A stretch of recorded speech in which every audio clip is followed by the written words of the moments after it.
Naririnig niyo ba ako? Yung banda ron?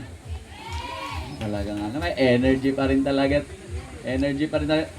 Nandito pa ba kayo? Sabihin mo sa katabi mo, last na to. Last na po. Yeah, after this, lalunch na tayo and then sharing about water baptism and then kaya sabihin mo sa katabi mo, last na to. Last na to. Baby, last na to. Pero, ha? Oh, next year na yung kasunod. Pero before tayo tumuloy, kasi kanina pa nila tinatanong, sino na yung naka-experience ng pangyarihan ng Panginoon? Ngayon, talaga na. Ngayon ang gusto ko tanongin, sino yung hindi pa nakaka-experience ng power ni Lord so far? Ay, may nagtaas banda dyan, okay? May nagtaas banda ron, okay? Kasi syempre, gusto namin na talagang dapat lahat tayo makakaranas ng power ng Panginoon. Amen? And sino naman dito yung nakukulangan ka pa sa power ng Panginoon? Amen. Diba? More. Dapat more pa, ba? O awit ulit ha? Hindi. More. Maiwan na lang. Kasi talaga minsan Wala kaila, din na retreat eh. Yung kasunod.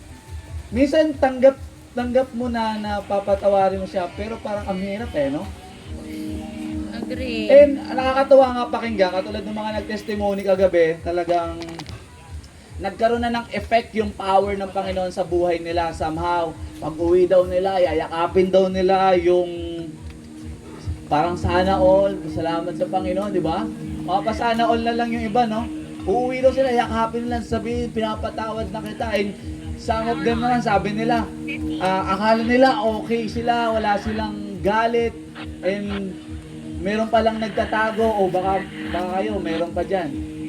Nagtatago lang yung galit sa word na inis. Magaling magtago yung galit na yan sa word na inis. Parang sa parang tingin niya sa akin. Naiinis na ba kayo agad? Background music ko, parang Salamat siya na. So, ngayon, pangalawang tanong ko, anong take home mo? Pag uwi tayo, anong dadalhin mo? Diba? Tumbler. Baka maiwan ka. Pag sa handa, lagi tayo may take out Ngayon ko, so, anong take home mo? T-shirt. Yung, bukod sa t-shirt. Eto, meron lang ako, interesting lang. I believe kasi hindi nagkataon lang. Ang gaganda ng pangalan ng mga names, pangalan ng mga teams natin, bawat team, no? I believe hindi nagkataon bakit napunta ka sa Word na Peace I believe hindi nagkataon bakit napunta ka sa team ng Joy. Bakit sa 9 teams napunta ka sa gentleness, Kaya sa pawan yung sa kindness, sa meekness, ano ba yung mga ibang mga team? Sa patience. Patience, no? Nakaka-relate yung mga patience din. Napunta ka sa love. And sana kahit yung bagay na yan, sana baunin natin yan. Kasi yan palang power na yan ng Panginoon Tama ba yan yung yan yung prutas ng banal na spirito sa buhay ng mga Kristiyano? And somehow yan palang kapag dala-dala mo na yan, pabalik sa buhay na meron tayo, yan na yung power ng Panginoon Yung peace na hindi maunawaan ng tao, na kahit na parang dami ng bagyos na dumadaan sa buhay mo, pero may peace ka pa rin. Yung tingin niyo sa akin talagang parang Ito. Anong plano natin pagbalik natin doon? Kasi talaga totoo, masarap magpuri dito. And yung iba nga dito parang ayaw nang umuwi. Iwan na lang kayo. Nasasarapan sa luto ni Ate Lot, saka sa luto ng mga leaders. Nai-enjoy nila yung mga moments na nandito sila kasi dito may devotion time. Tama? Dito napapalapit ka sa Panginoon. Doon hindi mo alam kung kanino ka napapalapit Sa kanya. Diba? Tsaka kung sino yung lumalapit sa'yo. Pero dito, taas ako may mga na-bless sa lugar na to. Amen. Salamat sa Panginoon. Napawi po yung pagod po ng mga leaders po. Dahil na-bless po kayo, napawi yung pagod nila, tayo nung tent na yan. And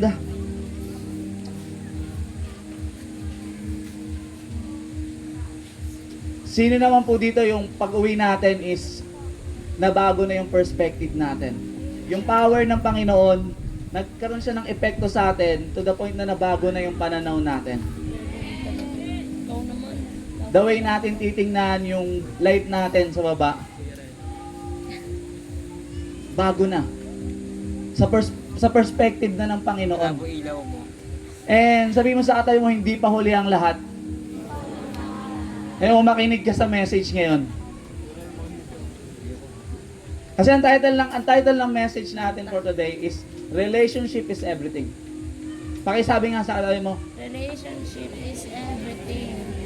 ano lang, konting segue lang kasi ang topic talaga na naka-assign sa akin is about fasting. About fasting. And kakaral ko about sa fasting. Pinalalim ni Lord and dinala ako ng Panginoon sa message na to. And hindi ko alam kung bakit dito ako dinala sa mensahe ng Panginoon. Diyan ako dinala ng Panginoon. But I believe somehow may mga tao dito na nangangailangan na maayos yung relationship nila. Higit sa lahat sa Panginoon. Relationship natin sa Panginoon.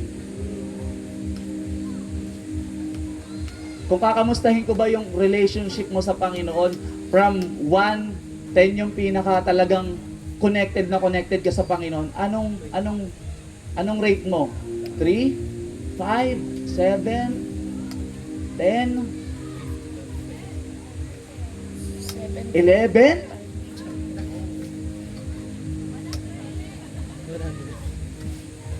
7-11. So, tayo po manalangin muna tayo po'y pumikit. Ama naming Diyos na makapangyarihan sa lahat. Maraming salamat po, Panginoon. Though mainit, Panginoon, right now, but Lord, we still expecting, Panginoon, something more from you, Lord Jesus. Na Lord, better than sa nararanasan namin na init.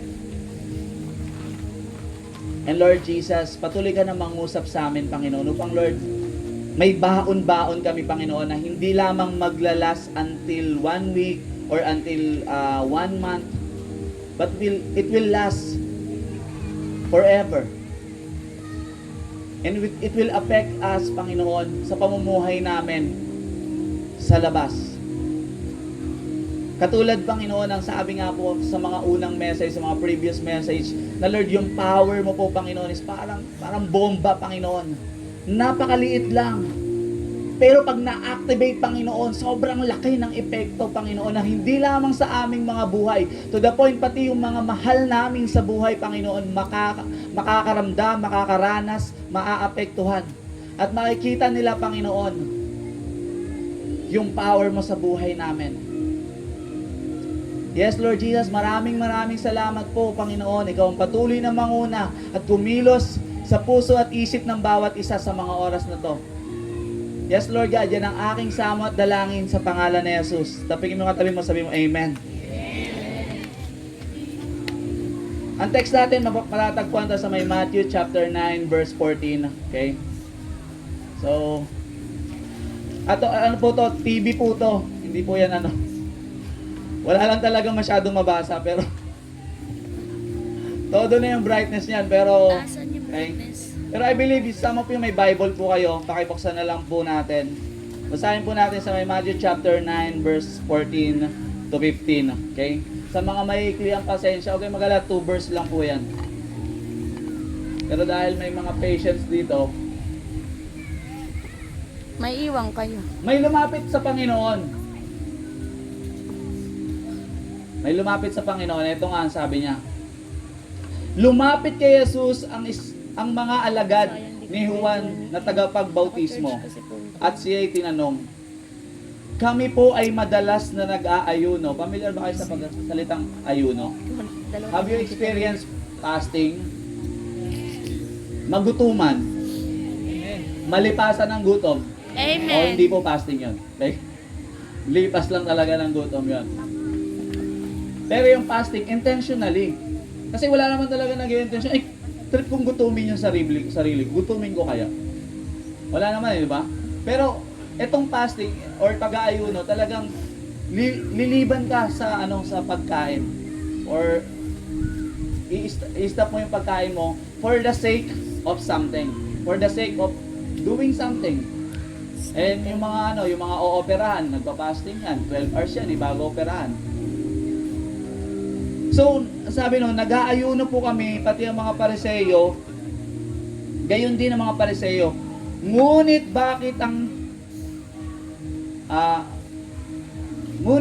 bakit hindi po nag-aayuno ang iyong mga alagad? Sumagot siya. Okay, sumagot na ang Panginoon. Ito yung paborito ko sa lahat. Pag sumasagot si Lord no? Kasi minsan ang hirap pag hindi sumasagot si Lord Dapat bang malungkot ang mga panauhin sa kasalan habang kasama pa nila ang lalaking ikakasal? Kapag wala na ito, saka pa lamang sila mag-aayuno. And guess what? Nahugot doon yung relationship is everything. Nahugot. Lord. Siguro maaaring na nag-wonder kayo may ginagawa ni Kuya Roman. Pag-usapan mo muna natin yung fasting, very very quick lang. Pag sinabi pong fasting or pag sinabi pag-aayuno, pag-skip ng pagkain, pero deeper than that, pag-aayuno, it means big deal yan para sa iyo. Huwag na tayo di ko na yung meaning niya sa dictionary. Pero yung meaning niya in reality. Pag sinabing fasting, it means seryoso yan. Kasi sino ba naman ang magpa-fast ng pagkain para sa isang bagay? Pag sinabing fasting, it means something na very important para sa kanya. Sincere siya pagka nagpa-fasting siya. Naranasan mo na ba mag-fasting para sa isang bagay? Or, alam mo yun? Siguro yung mga tatay dito, madalas yan Sobrang seryoso natin doon sa ginagawa natin to the point na nag-almusal tayo, tapos tinrabaho natin ang tinrabaho, tapos pagtingin natin sa oras, ay alas 5 na pala. Sobra kasing mahalaga nung tinatapos natin. Di niya namamalayan, nakakapag-fasting na pala siya for the sake lang na gusto niyang tapusin. Pero maaaring sa mo po hindi kayo makarelate kasi pero ano ba itong pinag-uusapan natin?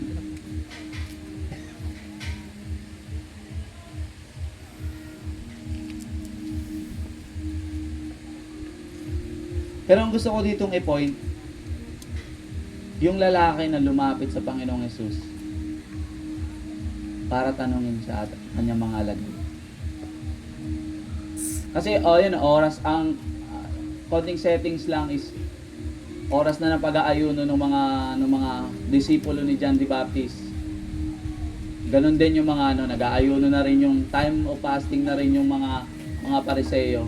And somehow hindi in-specific sa kwento pero maring dumaan ng Panginoon kasama ang kanyang mga alagad din. Sa dami ba naman medyo lang ako dito kasi sa dami ng nilapitan niya talagang ang Panginoong Hesus pa. And then sabi niya, tayo ka nga, ito pinsan ko to tayo ka nga dito. Tayo ka lang dito. And then, ito niya ang Panginoon. Panginoon, kami po, nag-aayuno po kami.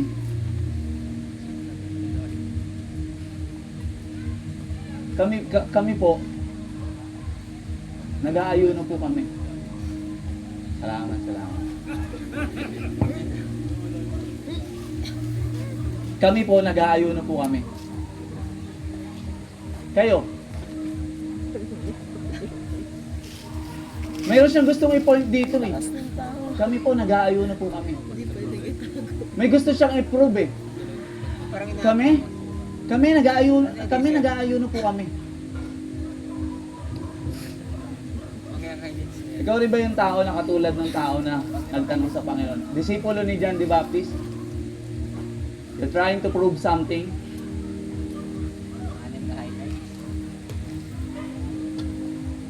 You're trying to prove kung ano yung ginagawa mo.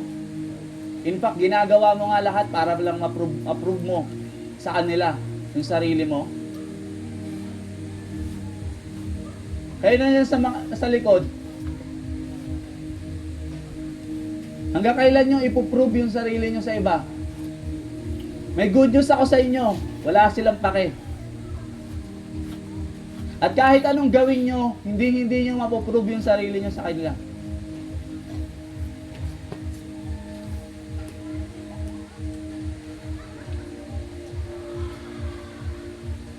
Lumapit kayo sa Panginoon kasi kay Lord approve kayo. Sabi Panginoon, kami. Talagang diniinan pa niya eh. Hindi kami at ang mga Pariseyo. Kapag tayo yung tao na talagang we try to prove ourselves sa iba, naghahanap pa tayo ng kasama eh. Just talaga to kami. Makinig ka sa amin kasi kami at yung kapitbahay ko.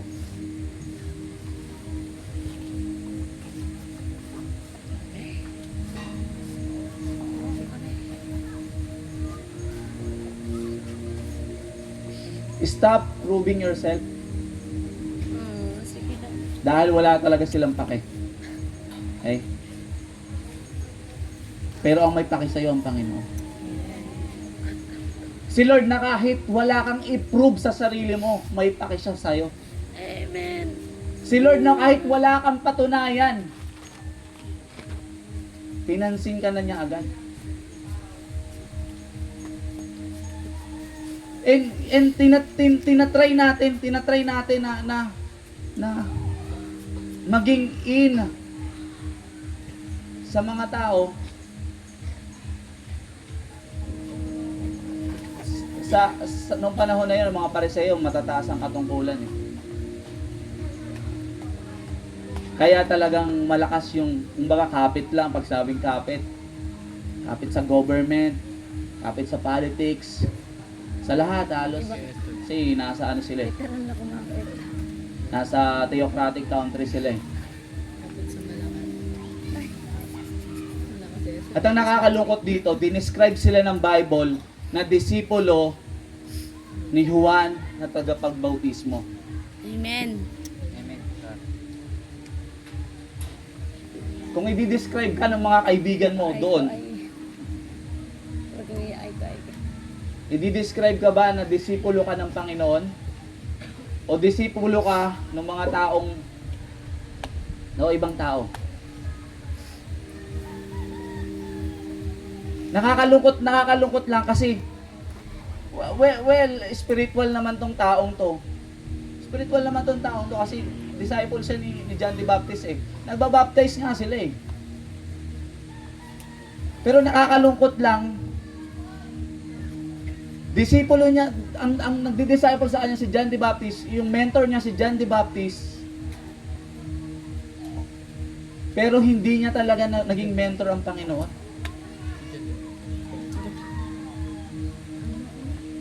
Kaya talaga, ipasok ko lang, relationship is very important.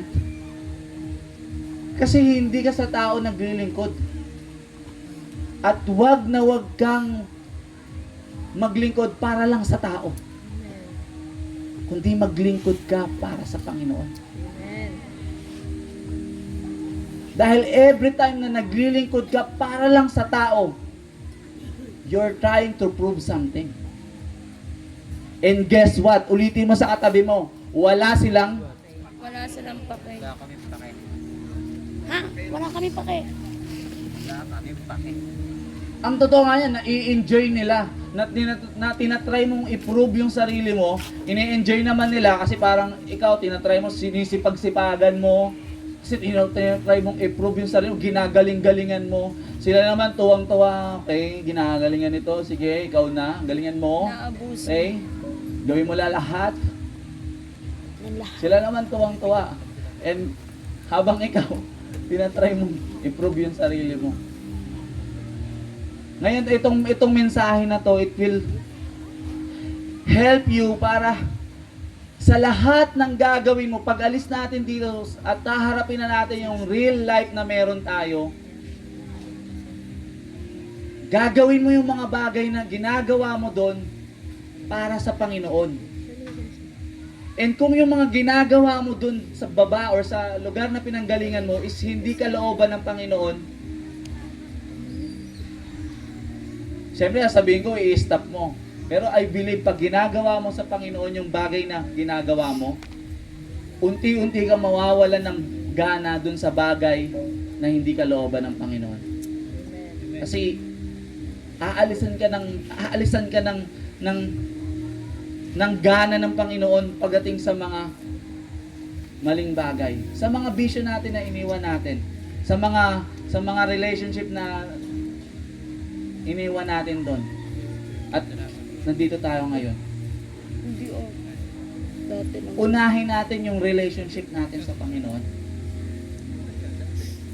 He tried to prove something. And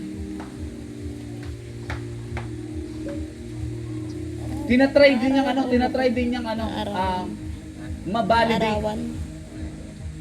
mabalidate yung sarili niya. Self-validation and validation of others. Kasi ganun yung way of fasting na kinasanayan nila medyo nakakatawa lang din kasi sa daming-dami nga naman ang example niya, yung mga Pariseo pa. Sa harapan ng Panginoon, yung mga Pariseo, I hate this word pero hypocrite yung mga Pariseo. Kasi pagdating sa fasting, talagang pinapakita talaga nila sa tao na yung nagpa-fasting sila, talagang nagpapakahirap sila. While ang turo ng Panginoon, kapag may ginagawa ka para sa Panginoon, huwag mo nang ipagsabi, huwag mo nang ipagpapakita, huwag mo nang i-show, huwag mo nang masyadong pagyabang. Kung nagpa-fasting ka, mag-supply ka pa rin, maligo ka kung may nakakailangan. Yes. Dapat mag-smile ka, hindi yung maglungkot-lungkutan ka.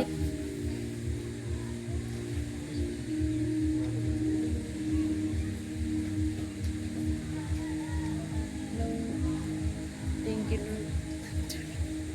Hindi mo kailangan ng validation ng ibang tao. Dahil kay Lord. Grabe. Isa pa nga, laksa mo, dahil kay Lord. Hindi, may sagot sila dun Dahil kay Lord, di na marinig. Validate ka na. Validated ka na. Kung sa iba, invalidate ka, no? Kay Lord. Uli ka, dahil kay Lord. Sabi mo sa kanya, validated ka na. Validated. Maraming requirements para to be valid, no? Pero, kay Lord, valid na tayo.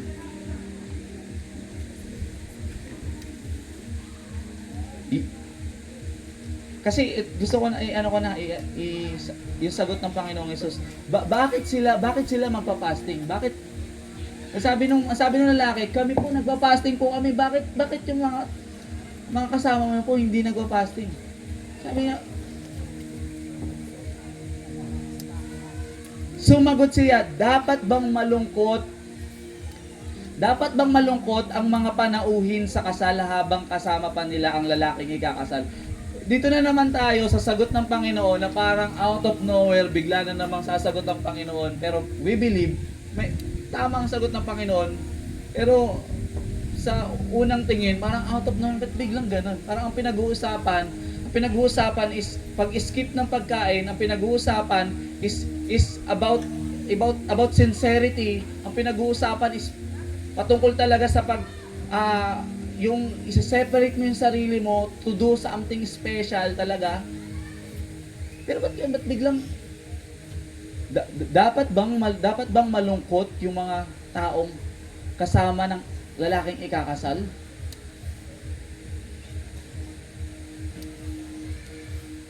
Dapat bang malungkot sila? Doon pumasok yung word na relationship.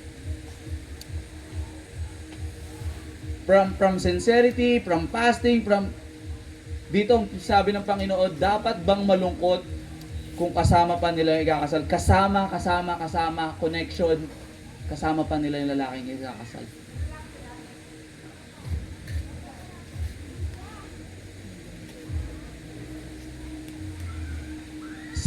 Self-discipline yan. Self-discipline, kasama na yan sa fasting. Self-discipline, talagang deepening fasting. Yan ang effect ng fasting eh. Pero biglang, sagot ng Panginoon, about sa connection, about sa pagiging kasama pa nila. And ang Panginoon, lagi tayong sinasamahan eh.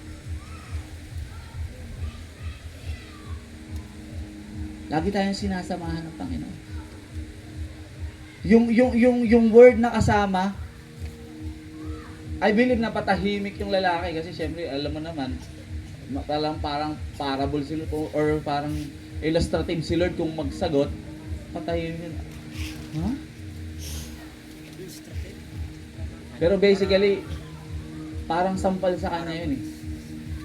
Parang sampal yun dun sa lalaki na, indirectly, hindi man ganito yung pagkakasabi, pero parang ganun, oo, alam ko, nagpa-fasting kayo, alam ko, kasama niyo mga Pariseo, talaga nagpa-fasting kayo. Actually, hindi nga lang yun eh, pati propeta ni Baal, nagpa-fasting din eh. Pero ginagawa niyo yan, kasi yan yung tradisyon niyo eh. Pero itong mga kasama ko, gagawin nila to kasi kung anong meron kami. Kung ano yung connection na meron kami.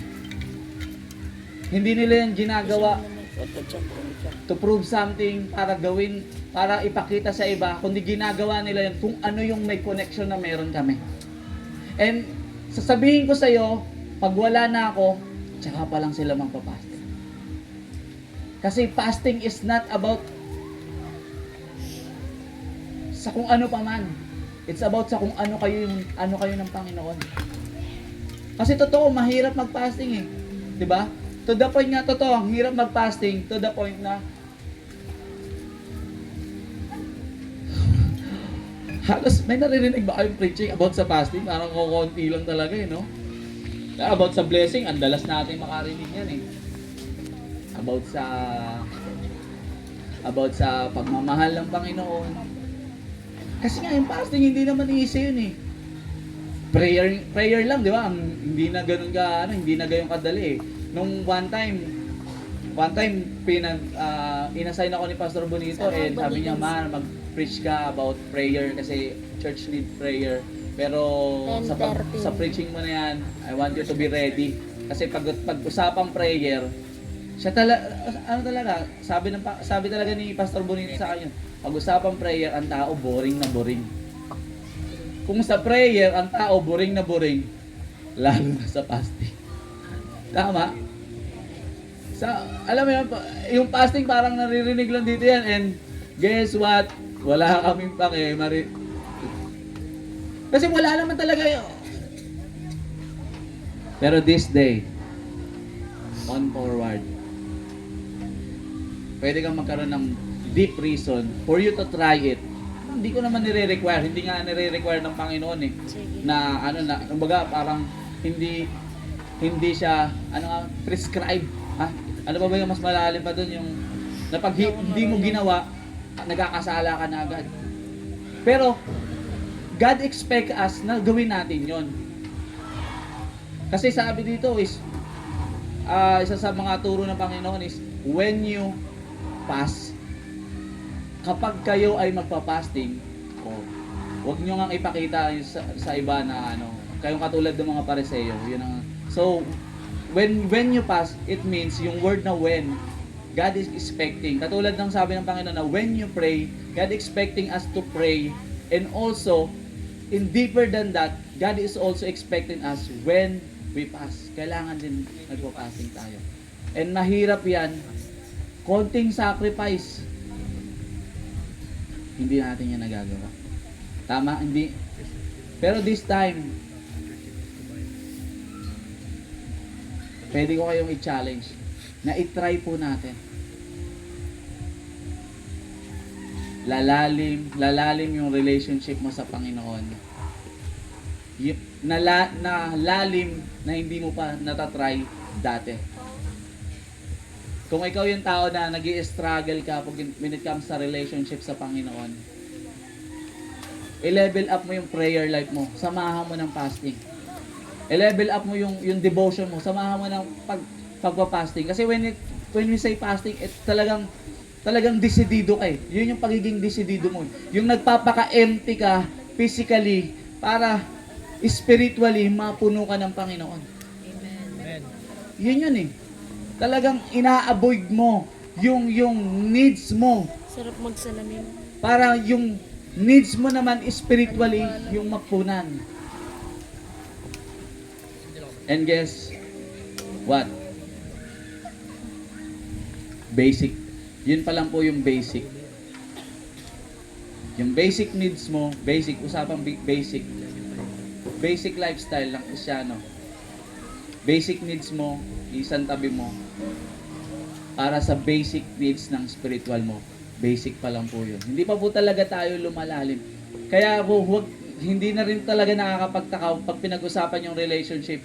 Nung sinabi ko, rate from 1 to 10, mayroon sa inyo nakaisip sa inyo nga, oo, admitted nga ako. Parang wala nga talaga ako sa kalahati. Wala pa tayo sa kalahati. Wala pa tayo sa 3. And some of us talagang 1 pa lang. Pero the good news is, hindi pa huli ang lahat. Hindi pa huli ang lahat. Kasi si Lord, gusto niya na patuloy na lumago yung relationship natin sa Kanya. Gusto niya na patuloy tayong lumalim sa relationship natin sa Kanya. And pagbalik natin sa buhay natin, actually hindi lang yung buhay na, hindi lang sa real life natin, even sa mga ministry na mayroon tayo, sa mga bagay na pinagkatiwala sa atin ng Panginoon. Don't do it for man, but also do it para talaga sa Panginoon. Do it para sa Panginoon. Na magre-reflect yun based sa relationship mo sa Panginoon. May goal tayo this time. Binibigyan ko kayo ng goal. Palalimin pa natin yung relationship natin sa Panginoon. Kasi yun yung mahalaga sa lahat. Relationship. Kung ayaw nyo maniwala sa akin, alam nyo ba ang relationship? Ayan yung hinahangad ng lahat ng tao eh. Ayan yung gusto ng lahat ng tao eh. Kung hindi natin yan gusto, mabubuo ba yung sayings na man cannot live in an island? Tama ba yung quotation na yun? No man. No man, ayun, yeah. Thank you, salamat sa correction na. No man is an island. Kasi talaga gusto natin na meron tayong it's either friends, companion, partner, parents, and God. Most especially.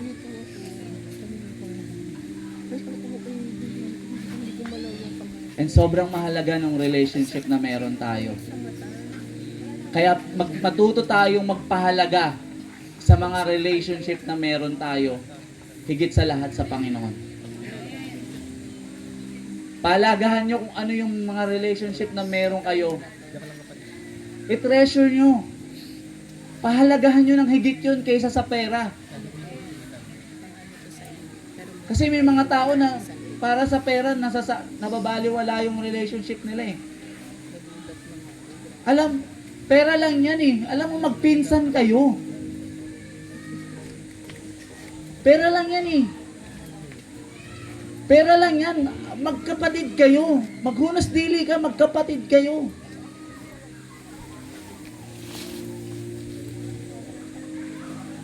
Mama mo yan, papa mo yan, pera lang yan. Yung papa mo, mama mo, mahalaga yan. Oo, mama mo. Alam nyo, kahit ganyan yung kapitbahay mo, pahalagahan mo yan kasi kapitbahay mo, yun yung relationship mo na meron kayo kapitbahay mo yun. Amen. Kapitbahay mo siya, yun yung Kaibigan mo siya. Kaibigan mo ko. And higit sa lahat, Panginoon mo dapat mong pahalagahan. Kung ayaw nyo pa rin maniwala sa akin kung gaano kahalaga yung relationship, nung si Adan at si Eva magkasala, hindi yung garden ang higit na nawala sa kanila. Yung garden wala yun eh. Kundi yung relationship nila sa Panginoon. Yung relationship nila sa Panginoon. Relationship niyo. And guess what? Bumaba dito ang Panginoon. Hindi rin para sa ibang mga bagay. Kundi para mabalik yung relationship natin sa Panginoon. Kasi yun yung pinakamahalaga sa lahat. Yeah, nagpapalakpakan po kayo, nag-amen po kayo, pero sometimes nalilimutan nga talaga natin yung relationship natin sa Panginoon eh. Naintindihan ko kayo kasi even ako, kasi nalilimutan talaga natin. Ginagawa natin yung mga bagay-bagay in a sense of obligation kasi na-assign ka nga eh. Kasi nasali ka sa isang organization na talagang kailangan umattend ka, kailangan pumunta ka.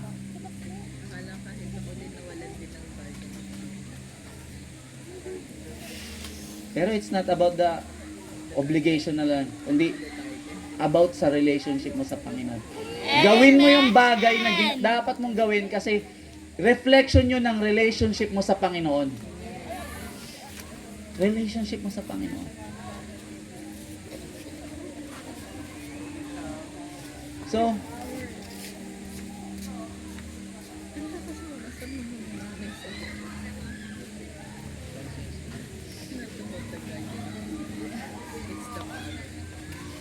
the best prayer na pwede mong ipag-pray is hindi na dumating yung special someone. Hindi lang yun ha. Hindi lang yun. The best prayer na pwede mong ipag-pray is hindi lang yung Oh no.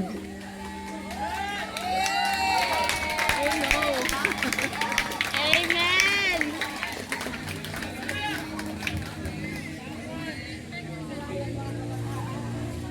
the best prayer na pwede mong ipag-pray is hindi yung masagot na yung talagang pinagpe-pray mo na magkabahay kayo. Hindi lang yun yung the best prayer.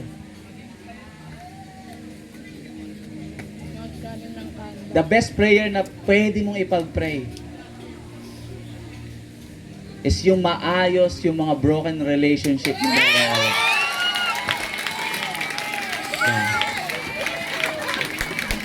Dalawa lang yung meaning ng palakpak na yan eh. Parang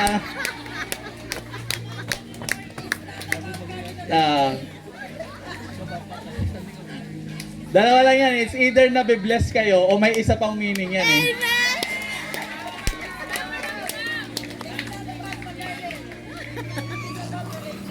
Kaya tayo na tayo.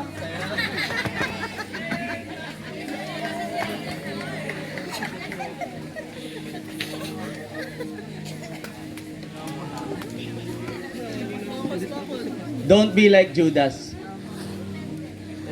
Don't be like Judas.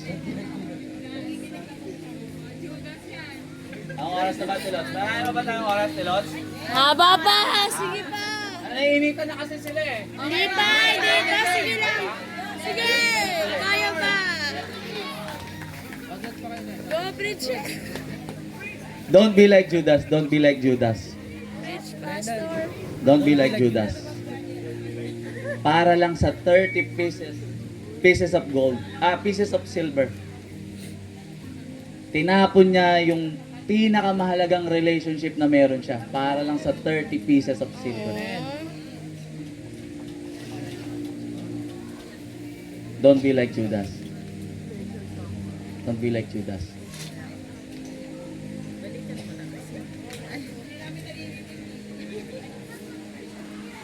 And sometimes, hindi lang pera. sometimes career nga eh. Tsaka, Marami tayong mga relationship na binabaliwala para lang talaga sa career na i-push yung career na meron tayo. Well, hindi sinasabi dito na walang kwenta yung career, pero to the point na may nada-damage na relationship. Dahil sa akapurso mo ng career mo, nawalan ka na ng times.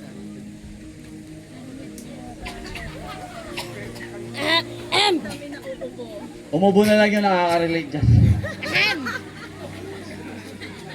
Nabibilao ka na. Career yan eh. Alam ko yan yung kailangan mo yan kasi nagtatrabaho ka para ma-provide yung pangangailangan mo. Pero hindi lang pera ang kailangan ng anak mo. Hindi lang pera kailangan ng anak mo. Minsan samahan mo lang siya eh. Sa pagbabasket.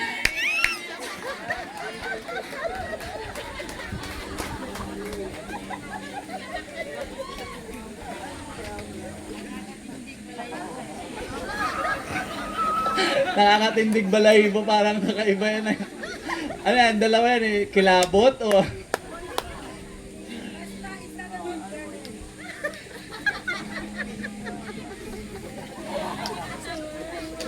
Mas magandang takbuhin yung karera na kasama mo yung mga mahal mo sa buhay.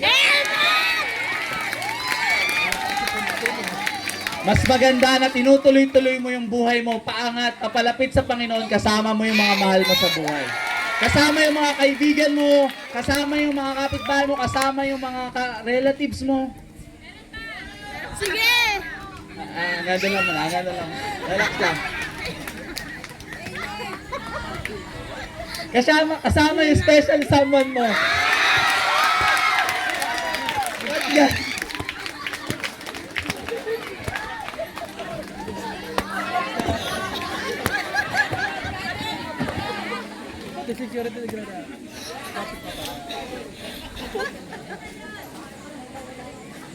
Oo, tumawa lang po kayo. Tumawa lang po kayo kasi mamaya. That's Focus. Eh. Hindi, masaya lang yung pinag-uusapan natin. Amen! Pero this time, pera, career, pag-usapan natin yung pride. Ay, tahimik tayo dyan. Sometimes dahil sa pride, wala na tayong paki sa relationship. Aww. Yan tayo medyo Ligwak. atakihin natin yan. Gusto ko rin, Ariel. kung baka inisip nyo, wala sa outline ko po kasama po yan. Amen. Pride. Sa mga nasa likod po dyan, sometimes yung pride, ang sobrang laking hadlang. Sobrang laking pader para yung relationship. Ay, di magbalik. Ano? Di na makalakpak. Amen. And ito nga, pride and anger. Pride and anger. Sometimes anger. And then most of the time, anger. Yung nagiging malaking hadlang para itapo na natin kung ano yung relationship na meron tayo. Pero gusto ko pong sabihin sa inyo, kung papaano ang Panginoong Hesus, lahat ng malalaking hadlang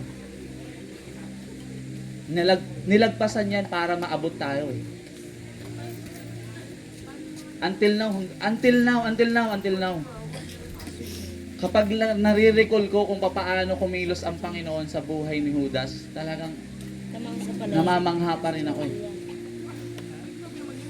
Na eto yung kaibigan mo na pinagkakatiwalaan mo, paparating, nyayakapin ka, pero mayroon palang masamang balak. Pero ang unang bumati sa kanya, ang Panginoong Hesus, sabi niya, kaibigan, anong kailangan mo? Kaibigan, anong kailangan mo? And then niyakap niya si Judas.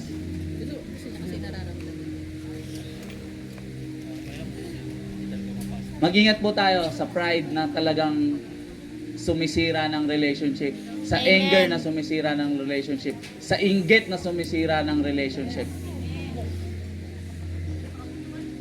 Sa comparison, pag-compare na sumisira ng relationship. And lastly, yung kung ano yung mga past na meron tayo na nag-hold sa atin para hindi ma-restore yung relationship na meron tayo sa kapwa natin, sa mahal natin sa buhay, at higit sa lahat sa Panginoon.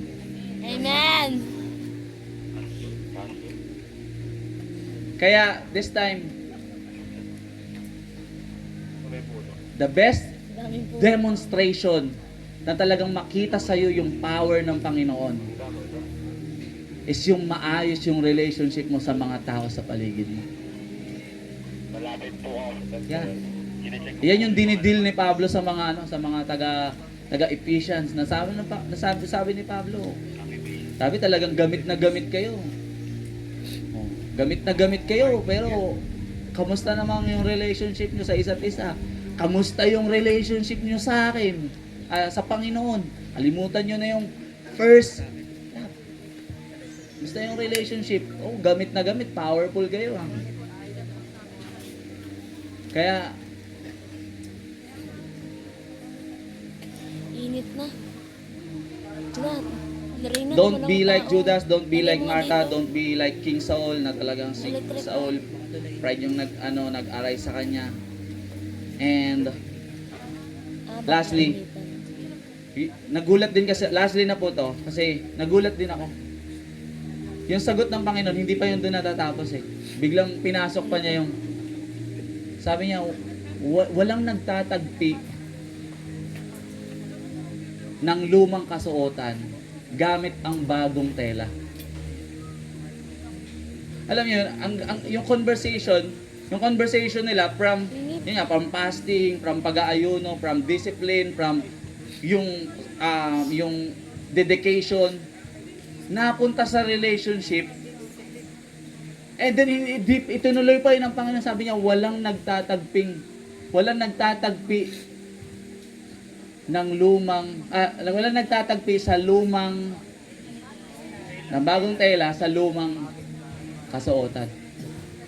Kasi may stretch yung bagong tela kasama nung luma, yung luma stretch na yun eh. Ay di lalo ulit yun mapupunit. Yung bago may stretch pa lang eh. Kasi syempre tela yan eh.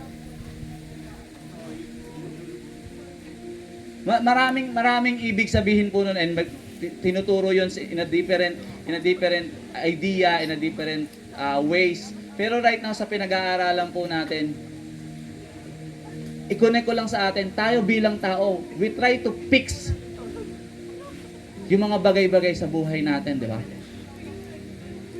We try to fix kung ano man yung mga sira sa buhay natin. But we don't know how to fix it.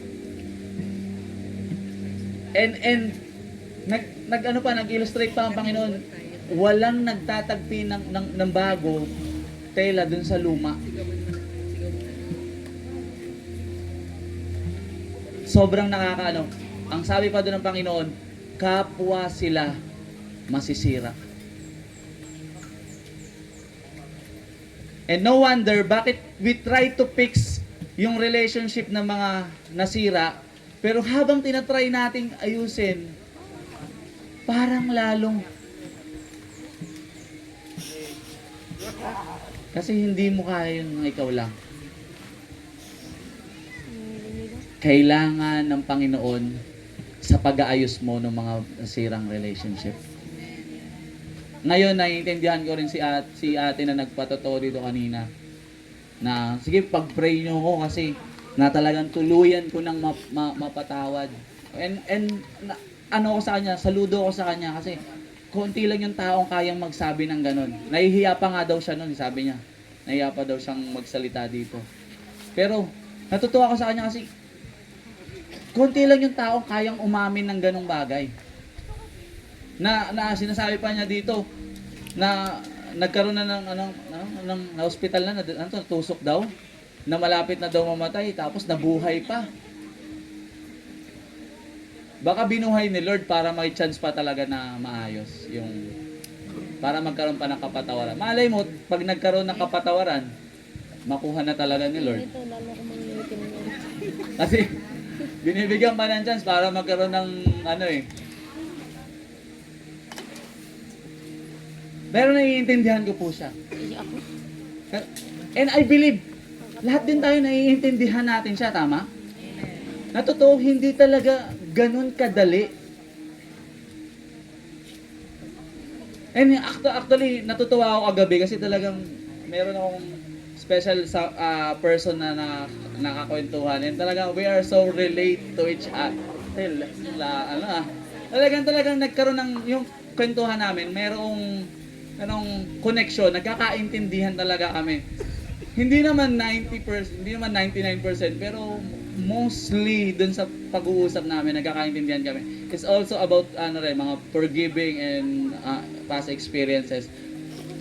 And same sa nagpatotoo dito kanina and same dun sa naiintindihan ko rin na talagang truly mahirap magpatawad and truly mahirap makakalimot. Diba?